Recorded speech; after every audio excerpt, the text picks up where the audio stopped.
Ibu dan teman-teman sekalian, hari ini kita akan mendengarkan dan merenungkan sabda Tuhan. Marilah kita berdoa dalam nama Bapa dan Putra dan Roh Kudus.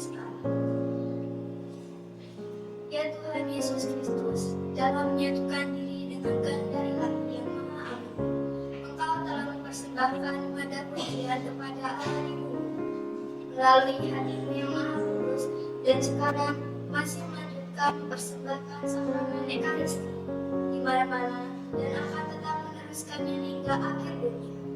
Dengan sungguh-sungguh, aku ingin mempersembahkan kepadamu sepanjang hari ini kegembiraan dan penderitaan, segala tujuan dan amanah-Mu, semua kesulitan dan hasrat, setiap perkataan dan tindakan, dengan meneladani Santo Fransiskus dan kepada hati Bunda Maria yang tak bernoda.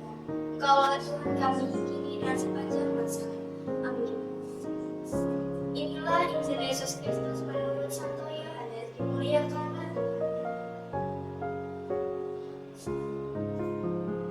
Dekat salib Yesus berdiri ibunya dan saudara ibunya, Maria istri Klopas dan Maria Magdalena.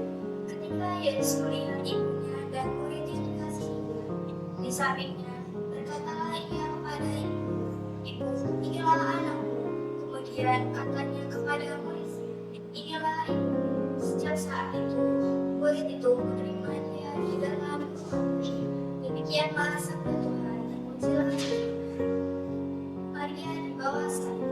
Injil hari ini menceritakan salah satu momen paling mengharukan dalam kisah sengsara Yesus saat ia yang tergantung di kayu salib melihat Maria, ibunya dan murid yang dikasihinya berdiri di dekatnya. Dalam penderitaan yang luar biasa, Yesus masih memikirkan orang-orang yang dikasihinya. Yesus berkata kepada Maria, "Ibu, inilah anakmu," dan kepada murid itu, "Inilah ibumu." Dalam kata-kata ini terkandung kasih yang dalam, penghiburan, dan juga suatu penugasan rohani. Ia tidak hanya menunjuk pada relasi manusiawi antara Maria dan Yohanes, tetapi juga membentuk suatu komunitas iman baru, gereja. Maria yang telah setia mendampingi Yesus sejak awal hingga akhir, kini dipercayakan kepada murid yang dikasihi, lambang dari semua murid yang mengasihi Kristus.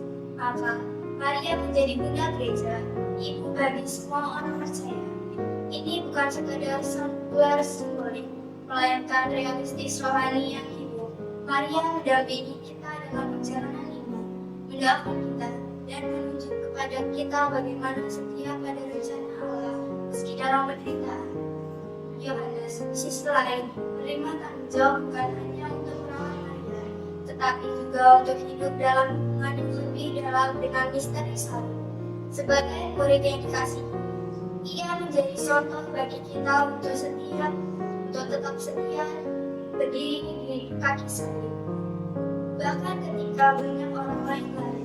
Renungan ini menuntut kita, apakah kita tetap berdiri di kaki salib bersama Maria dan Yohanes, ataukah kita memilih menjauh ketika hidup menjadi sulit.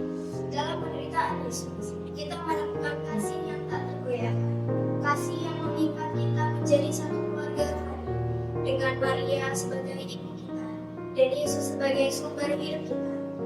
Saat dunia menawarkan jalan pintas dari penderitaan, saling mengajarkan ketekunan, kasih, dan pengorbanan, di sanalah kita belajar menjadi murid sejati seperti Yohanes dan mencintai Maria sebagai bunda kita. Tuhan memberkati. Doa penutup. Tuhan Yesus, di tengah penderitaan di salib, Engkau masih memikirkan kami dan menghadiahi kami. Maria sebagai ibu kami, ajarilah kami untuk mencintai dan menghormati Bunda Maria seperti Yohanes, dan untuk setia berdiri di kaki salib dalam setiap penderitaan hidup kami. Semoga kami tidak lari dari salib, tetapi menemukan kekuatan dalam kasih-Mu yang terselamatkan. Bimbing kami agar menjadi murid yang setia, yang mencintai-Mu dengan sepenuh hati, dan hidup dalam semangat keluarga Allah. Dalam nama-Mu yang kudus kami